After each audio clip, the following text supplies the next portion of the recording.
New and exciting projects. I think I'm about to create an ebook on microdosing because there's Ah, quite a few people microdosing like every day.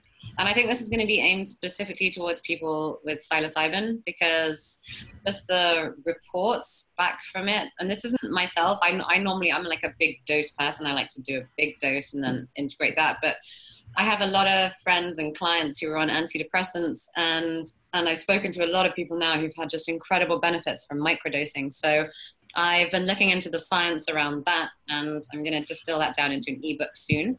cool. Well, on that subject, have you ever heard of macrodosing? That's what I do.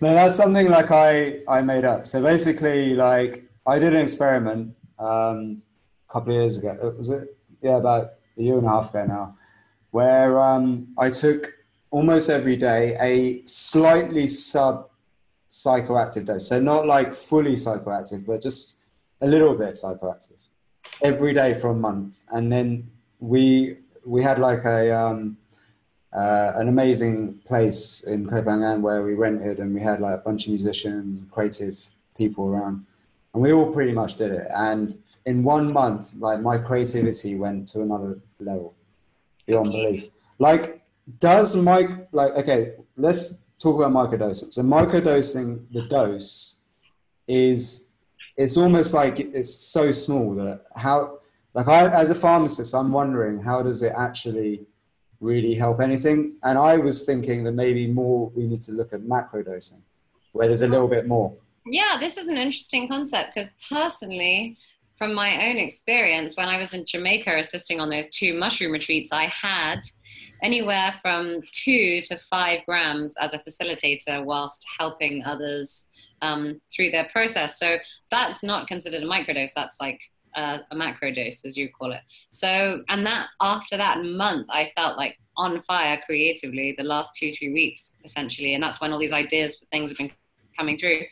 And I think what it might do is that because people who are depressed are really identifying with their ego consciousness a lot, and they're in their stories and they're in their mind. So what I'm thinking it might do on a tiny level is just shut down the default mode network partially.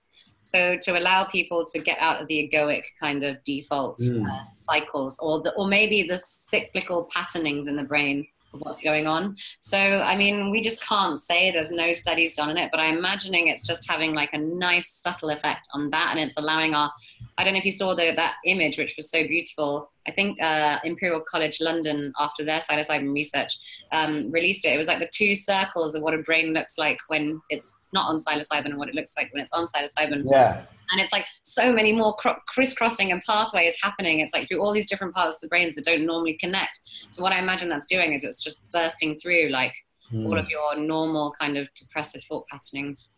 And Okay. So what's a microdose then? Like, what would that be for mushrooms? well, it depends on the mushrooms, to be honest, but I think it's anything from like, it's about zero point 0.2 to zero point 0.3 of a gram. Like, so they say basically less than zero point 0.5 of a Like, gram. would you feel any of that? Would you?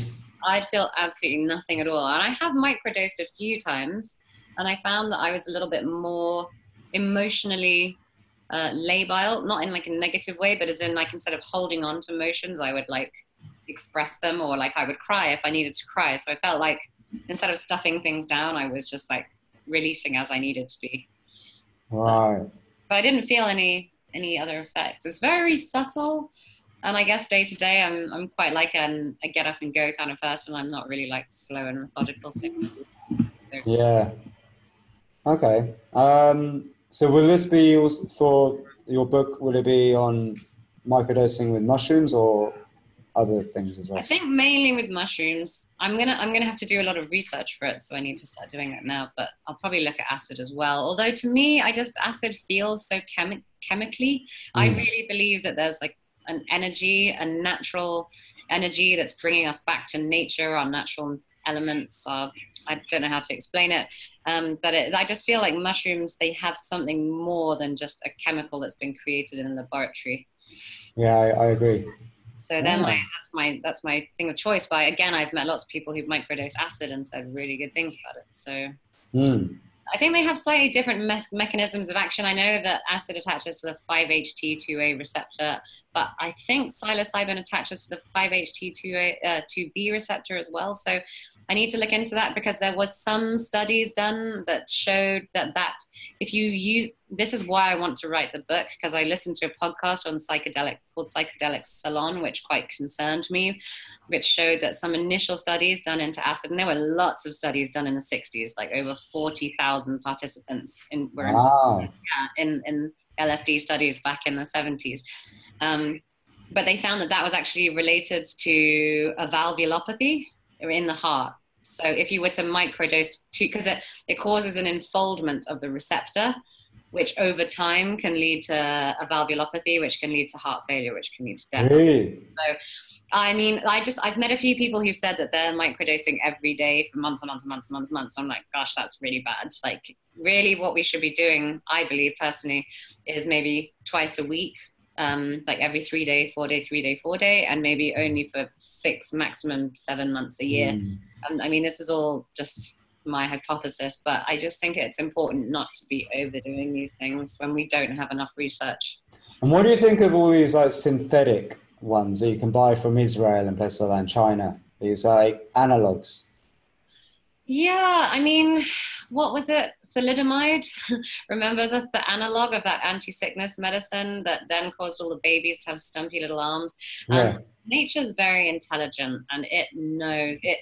It creates things very specifically, and when us humans thinking we're so clever come in and just adjust one little molecule, things can go really horribly wrong. So I just would consider that as in, like, you're basically a lab rat, and who knows what. Yeah. So just, I mean, it's at your own risk. You might have a nice time, but who knows what you're actually doing to yourself. Like methadone is a big thing, isn't it?